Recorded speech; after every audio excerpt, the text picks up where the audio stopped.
Nearly halfway through. Oh! Big.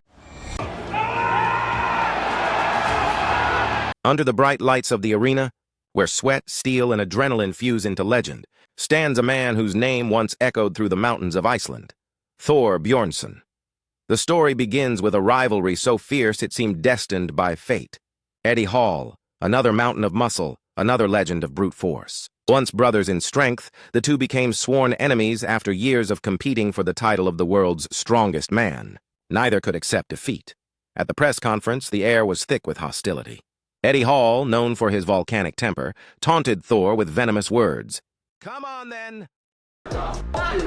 You fake Look at you, scared little boy. You scared little boy. You're a child.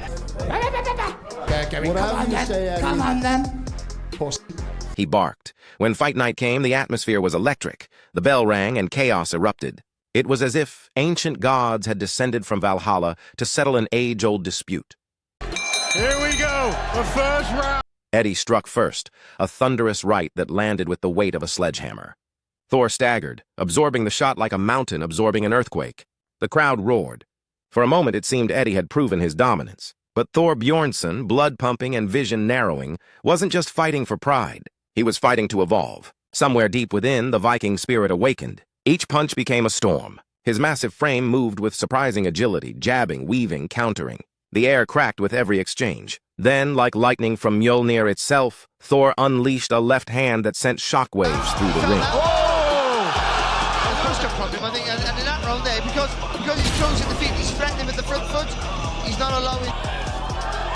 Nearly halfway through. Oh! Big on Thor, but the early rounds here from Eddie Hall, I thought were really good. The tide turned. Hall's aggression waned, and the Icelander pressed forward, precise and ruthless. When the final bell tolled, there was no doubt Thor Bjornsson had conquered his rival and claimed not just victory, but vindication. The strongest man in the world had proved he could also fight like one, but the mountain wasn't done climbing. It's gotta be It's a big arm. Comes quite quickly, and I'm impressed with that. But you gotta get easier than I can say the word. You slide in, it's so effortless. Oh, big shot There, there. that left hand from Thor. Look at that. The back of the head, which by the way is illegal. Soon after, another challenger emerged, the English boxer Simon Valerie. Unlike Eddie Hall, Valerie was no strong man. He was a professional fighter, leaner, faster, more technical. When the bell rang, Valerie danced and darted, peppering the air with jabs, smirking as he moved. He underestimated the mountain before him. Thor, measured and patient, absorbed the rhythm of the fight like a machine learning its opponent's code. Then, with a sudden shift, he struck.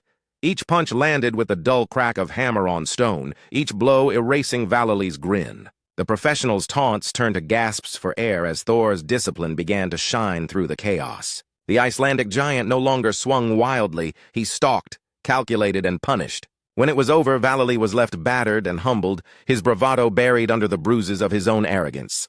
Thor Bjornsson had earned not just another win, but something greater, respect from the boxing world. Yet even victories come with trials. The Icelander. He was. The exhibition protocols, Darren, because we know what kind of guy he has been in the past. It was a good counter left hook in close. Oh. Thus, Hafthor defeated the cocky man soundly.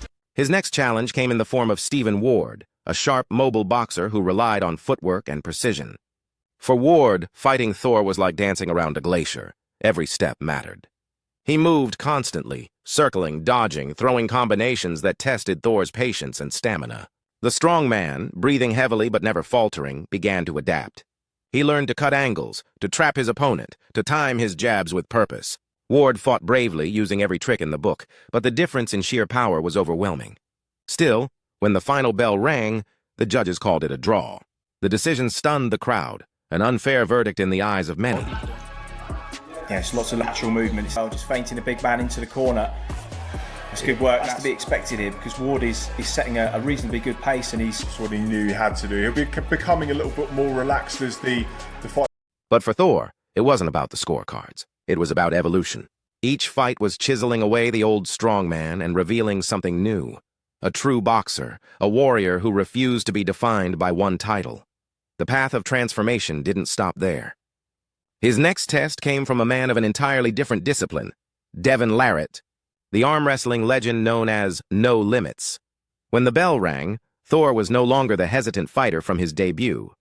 He had become something else entirely, composed, focused, lethal. From the first seconds, his movement was efficient, his punches crisp and punishing. Larratt tried to find his footing, but there was no escape from the storm. Each jab pushed him back, each cross landed like a hammer from the gods. Within minutes, Devon's confidence melted into survival instinct. The referee watched closely as Thor cornered his opponent, unleashing a barrage that forced the stoppage. The fight was over. Larratt, the king of the arm wrestling table, had been dismantled by the man he once overpowered. It was a statement, not of revenge, but of transformation. So now tell us in the comments below what you think of Thor's transformation from powerlifting god to pugilist. Was it redemption or reinvention? Make sure to like this video, subscribe to Ring Kings, and stay with us for more tales of warriors who refuse to break, even when the world tells them they should.